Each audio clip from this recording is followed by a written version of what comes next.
ব্রাহ্মণবাড়িয়া থেকে। জি ভাইয়া বলুন। বাংলাদেশে তো বিভিন্ন ইসলামী ব্যাংক রয়েছে আর কি, তো আমরা আল আরাফা ইসলামী ব্যাংকে টাকা রাখছি আর কি। হ্যাঁ, তো ওনারা প্রফিট দিচ্ছে আর কি, লাভ। এখন ওনারা কতটুকু শরিয়া ভিত্তিক কাজ করতেছে কিনা আমাদের পক্ষে, ক্ষুদ্র মানুষের পক্ষে এগুলো মনিটরিং করা বা এগুলো সম্পর্কে জানা, আমরা যতটুকু জানি ওনারা ইসলামী শরিয়ার মতো রাখতেছে আর কি, বলতেছে আমাদের প্রফিটে দিচ্ছে। এখন এগুলো কতটুকু হালাল আমরা তো জানি যে ওনারা হালাল বলছে।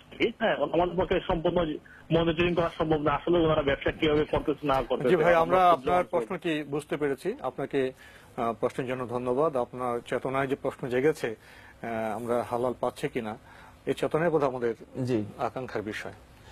আপনি যে প্রশ্নটি করেছেন সেটা হচ্ছে ইসলামিক ব্যাংকিং সিস্টেমে যেভাবে আসলে ব্যাংকিং চলছে, সেখানে প্রত্যেকটি ইসলামিক ব্যাংকিং অথবা ইসলামিক ব্যাংকের মধ্যেই একটা শরিয়া বোর্ড আছে, একটা শরিয়া সুপারভাইজারি বোর্ড আছে, যারা এটাকে সুপারভাইজ করে এবং শরিয়া অনুযায়ী তাদের যে সমস্ত প্রজেক্টগুলো আছে সেই প্রজেক্টগুলো শরিয়া অনুযায়ী আসলে মানে হচ্ছে কিনা এগুলো দেখাশোনা করে থাকে।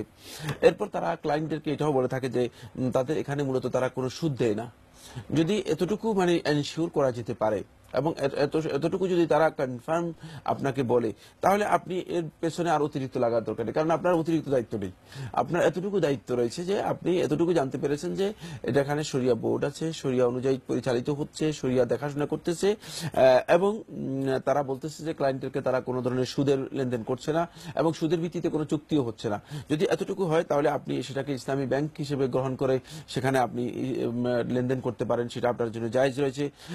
এক্ষেত্রে যদি তাদের কোনো ত্রুটি থাকে, এক্ষেত্রে যদি তারা ব্যাংকিং সিস্টেমে ইসলামী ব্যাংকিং সম্পর্কে না জানে, তাহলে এর জন্য তারা অবশ্যই আল্লাহ রাব্বুল আলামিন দরবারে কঠিন শাস্তির মুখোমুখি হবে এবং এ ধরনের মিথ্যাচার করার কারণে তারা অবশ্যই কিয়ামতের দিন কঠিন শাস্তি পাবে।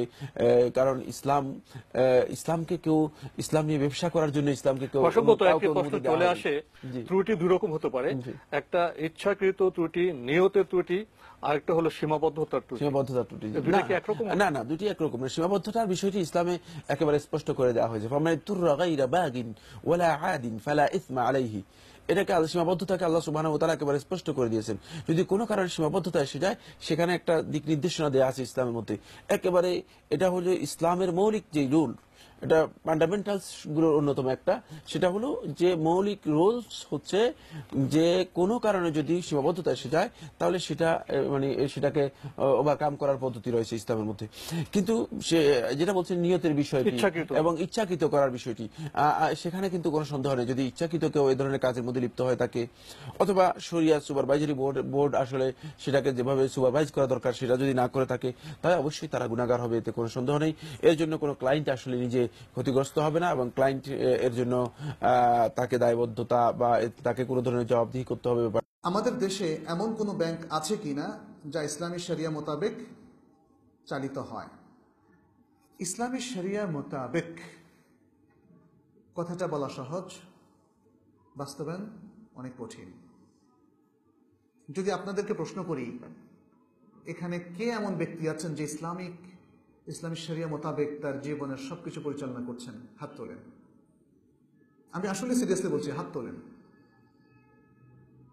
এমন কোন ব্যক্তি আছেন কিনা যিনি 100% ইসলামী শরিয়া মোতাবেক তার জীবন পরিচালনা করছেন, তার সংসার, তার ব্যক্তি, তার প্রাতিষ্ঠানিক, তার চাকুরি, তার বাজার, তার আয়, ইনকাম, ব্যয়? তাহলে একই জবাব প্রাতিষ্ঠানিক ক্ষেত্রেও, সেখানে কোনো হাত উঠবে না। এখানে যেহেতু কোনো হাত উঠেনি, ওখানেও কোনো হাত উঠবে না।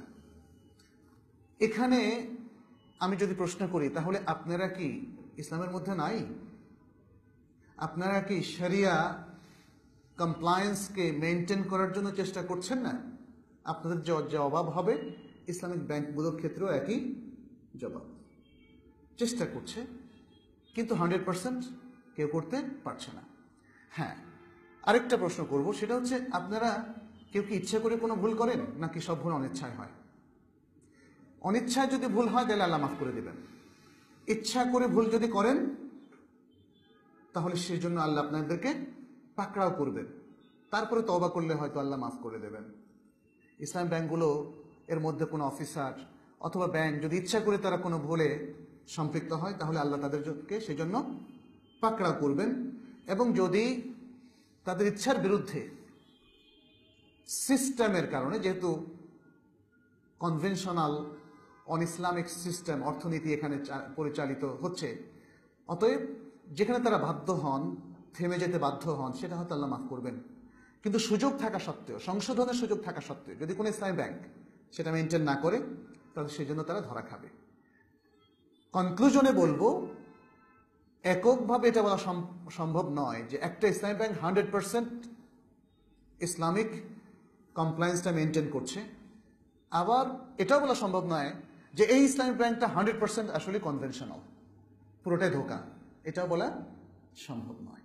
এখানে রেটিং এর ব্যবস্থা থাকা উচিত, কিন্তু আমি তো রেটিং এজেন্সি না।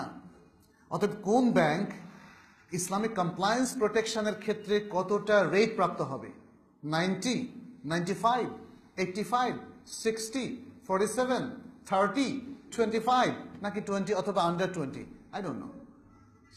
এই ব্যাপারে অবশ্যই সংশ্লিষ্ট ব্যাংকের সমস্ত কার্যক্রম যিনি হুকুম দিতে চান তাকে খতিয়ে দেখতে হবে।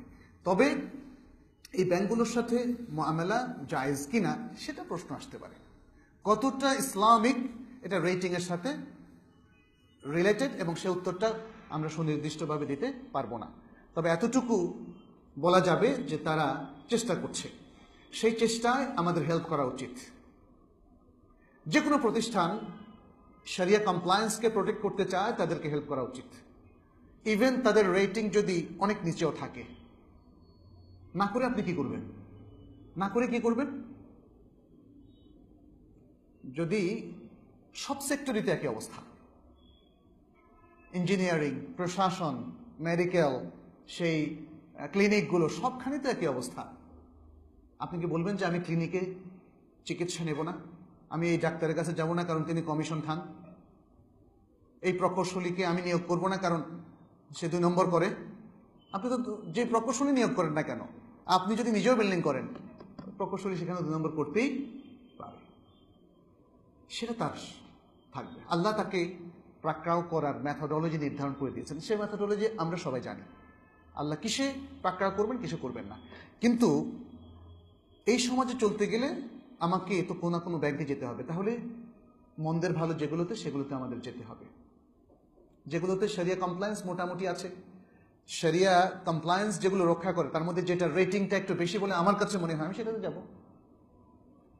দিনদারির রেটিং অনুযায়ী মানুষের সাথে আমাদের মামলা করতে হবে। যেমন ধরুন, এখানে তরুণরা কেউ হয়তো বিয়ে করবে, বিয়ে করার ক্ষেত্রে তার ফার্স্ট প্রায়োরিটি হচ্ছে দিনদার পাত্রী।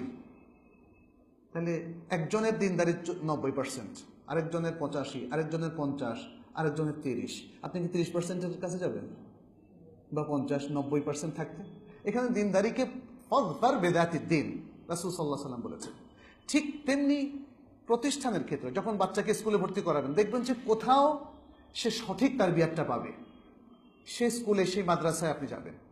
যেখানে কম পাবে সেটা না, আপনার রিপুটেশনটা আপনার মেইন হওয়া উচিত না। ঠিক তেমনি ব্যাংকিং এর ক্ষেত্রেও বা ফিনান্সিয়াল ট্রানজ্যাকশনের ক্ষেত্রেও এই একটা মেথোডোলজি আমাদের ফলো করতে হবে। কিন্তু আমরা অনেকেই খুবই এক্সাইটেড, নাইসান ব্যাংক সবগুলো ধোঁকাবাজ, এই সেই, ওটা হচ্ছে মাথা গরমের কথা। আমরা কিন্তু এই সমাজে সবাই চেষ্টা করতে পারি না। আপনি একজন সচেতন নাগরিক, মুসলিম নাগরিক হিসাবে আপনি ইসলামিক ব্যাংকিং অথবা ইসলামিক ফিন্যান্সের পক্ষে কি আপনি দাঁড়াতে পারেন না? আপনার কি কিছুই করার নেই, শুধুই কি সমালোচনা করাটাই দায়িত্ব? আর সমালোচনা যদি করেন তাহলে কনস্ট্রাকটিভ করবেন, ধরিয়ে দিবেন মানুষের ভুল, এমনভাবে যেন তারা সংশোধিত হয়। কারণ অনেকেই আমরা যখন একটু ইলাবোরেটলি না বলি, মানুষ মনে করে আমরা ভুল চুক সহ সব সমর্থন করছি। বিষয়টা, ব্যাপারটা তা না। এতগুলো কথা বলার অর্থ হচ্ছে আসলে উপলব্ধি করুন, মুসলিম উম্মাহ আজকে খুবই স্থিতদের সাথে শান্ত থেকে তাকে অনেক কিছু ভাবতে হবে, চিন্তা করতে হবে। মাথা গরম করা যাবে না, এক্সাইটেড হওয়া যাবে না। একটু মানে ব্যস্কম হলো বাস বিভক্ত হয়ে গেলাম, এক অন্যের প্রতি আক্রমণ শুরু করলাম, আজে বাজে বক্তব্য দেওয়া শুরু করলাম। এগুলো থেকে ফিরে আসতে হবে, এগুলো থেকে ফিরে আসতে হবে। আজকে উম্মার আরো দুর্ভাগ্য তৈরি হচ্ছে এই সমস্ত কারণে। আপনারা সারা বিশ্বের চিত্রের প্রতি একটু খেয়াল করুন। নিজেরা একসাথে কিছুদিন, এমনকি যুদ্ধক্ষেত্র যুদ্ধ করার পরে দেখা যাচ্ছে আবার উপগ্রুপ হয়ে যাচ্ছে, এক অন্যের বিরুদ্ধে আবার লেগে যাচ্ছে। বাতিল কিন্তু এখানে উপকৃত হচ্ছে। আজকে ইসলামিক ব্যাংকিংটাকে পরিপূর্ণ ইসলামিক হতে যদি আমরা হেল্প না করি, তাহলে কনভেনশনাল ব্যাংক এস্টাবলিশ থাকবে এবং আস্তে আস্তে ইসলামিক ব্যাংকিংটা কনভেনশনাল ব্যাংকে আবারও ফিরে আসবে। ইসলামী ব্যাংকে টাকা রাখা কি জায়েজ এবং এর মুনাফাটা দিয়ে কি যাকাত দেওয়া যাবে? জবাব, ইসলামী ব্যাংক বলতে আমাদের দেশে প্রায় 3 ধরনের ইসলামী ব্যাংক রয়েছে। এক ইসলামী ব্যাংক হলো যার গোটা ব্যাংকটাই হলো সুদী ব্যাংক, মাত্র 2-1টি ব্রাঞ্চ খুলে দিয়েছে ইসলামী ব্যাংকিং নামে। এই সমস্ত ব্যাংকের ইসলামী ব্যাংকিং ব্রাঞ্চ সেটার অর্থ যদি মূল ব্যাংকের অর্থের সাথে একত্রে সবকিছু হয়ে থাকে, তাহলে এটি সম্পূর্ণ 100% মিথ্যা এবং ধোঁকা ছাড়া কিছুই নয়। সেটাকে ইসলাম বলে গ্রহণ করা কখনো কারো উচিত হবে না। দ্বিতীয় হলো ইসলামী ব্যাংক, গোটা ব্যাংকটাই ইসলামী, কোনটা শুধু ব্রাঞ্চ তার নেই, সবটাই ইসলামী বলে, কিন্তু দেখা যায় যে তার ভিতরে সাইনবোর্ড গুলি ঠিকই আছে, ভিতরের কাজগুলি তেমনি ভাবে এখনো ইসলামী করতে পারেনি। এটা যদি আপনি জানেন যে অন্যান্য সুদী ব্যাংকের নিয়ম কানুন অনুযায়ী সে সবকিছুই চালাচ্ছে, শুধু ইসলামীর নাম ব্যবহার করেছে, তাহলে সেটা থেকেও আপনাকে বিরত থাকতে হবে। তৃতীয় হলো ইসলামী ব্যাংক, তবে তুলনামূলক তারা বাস্তবে চেষ্টা করে যাচ্ছে সুদ মুক্ত হওয়ার। আসলে 100% সুদ মুক্ত হতে পারেনি এখন পর্যন্ত বাংলাদেশে যেগুলি ইসলামী ব্যাংক রয়েছে, কিন্তু কেউ রয়েছে যেগুলি বলছে যে আমরা চেষ্টা করে যাচ্ছি সর্বাত্মক মুক্ত হওয়ার। তাই আমরা বলবো যে ব্যাংকিং লেনদেন একান্ত আপনাকে করতে হলে যারা প্রকাশ্যে সুদের ঘোষণা দিচ্ছে সেখানে নয়, যারা বলে আমরা সুদ মুক্ত হওয়ার চেষ্টা করছি তাদের সাথে আপনাকে লেনদেন করতে হবে। এখন যে আপনাকে মুনাফা দিয়ে থাকে টাকা জমানোর কারণে, তারা যদি আপনাকে নিশ্চিত এই প্রতিশ্রুতি দেয় যে আমরা 100% শরীয়তসম্মত ব্যবস্থায় এই অর্থ বিনিয়োগ করে তার লভ্যাংশ আপনাকে দিচ্ছি, কোন সুদ এখানে নেই, এই ধরনের যদি নিশ্চিত আপনাকে বলতে পারে এবং সততা তার মাঝে পাওয়া যায়, তাহলে আপনি গ্রহণ করতে পারেন, আর যদি না হয় তাহলে তো গ্রহণ করার সুযোগ নেই। আল্লাহু আ'লাম। ইসলামী ব্যাংকের সর্বপ্রথম কথাই হচ্ছে তাদের যে কোনো মনোগ্রামে লেখা আছে আহাল্লাল্লাহুল বাই'a ওয়া হাররামার রিবা।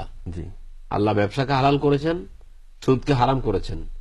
এই মূল নীতির উপর ভিত্তি করেই ইসলামী ব্যাংক প্রতিষ্ঠিত হয় 1984 সালে, এবং সেখান থেকে শুরু করে আজ পর্যন্ত তারা একটা শক্তদের শরিয়া বোর্ড আছে। এই শরিয়া বোর্ড দেখে সমস্ত কিছু খতিয়ে দেখে যে এর মধ্যে সুদের লেশ মাত্র কিছু আছে কিনা। অতএব আপনি নিঃসন্দেহে মনে রাখতে পারেন যে ইসলামী ব্যাংক শরিয়া সম্মত ভাবেই চলছে। কোনো কারণে যদি ধরে নিলাম 100 ভাগের 1 ভাগও সেখানে কোনো কারণে থাকে, তাহলে তো 99 ভাগ তো আপনি ব্যবসা পাচ্ছেন। জি, 1 ভাগের কারণে ফাত্তাকুল্লাহ মাস্তাতাতুম, আল্লাহকে ভয় করা যতটুকু তোমাদের পক্ষে সম্ভব, এটুকুর কারণে খুঁজতে দেখা যে এখানে কোনো কিছু আছে কিনা। ইসলামী ব্যাংক তাহলে বাংলাদেশের ব্যাংকের সাথে কিভাবে লেনদেন করে, এগুলো আসলে শয়তানি ওয়াসওয়াসা ছাড়া কিছু নয়। ইসলামী ব্যাংক পরিপূর্ণরূপে ইসলামী শরিয়ার উপরে প্রতিষ্ঠিত এবং ইসলামী শরিয়া অনুযায়ী তাদের সমস্ত কার্যক্রম পরিচালিত করে। আর যদি কোনো বিষয়ে সন্দেহ থাকে যে ইসলামী ব্যাংকের এই সিস্টেমটা সুদ মুক্ত নয়, এরকম যদি কেউ মনে করেন, তাহলে ইসলামী ব্যাংকের সাথে তারা যোগাযোগ করতে পারেন, অথবা আমাদের কাছেও তারা সুনির্দিষ্টভাবে বিষয়টি তুলে ধরতে পারেন। তাহলে আমরা আপনাদের কাছ থেকে এই বিষয়ে মতামত জেনে নিতে পারবো যেটি শরিয়া ভিত্তিক হচ্ছে। অবশ্যই।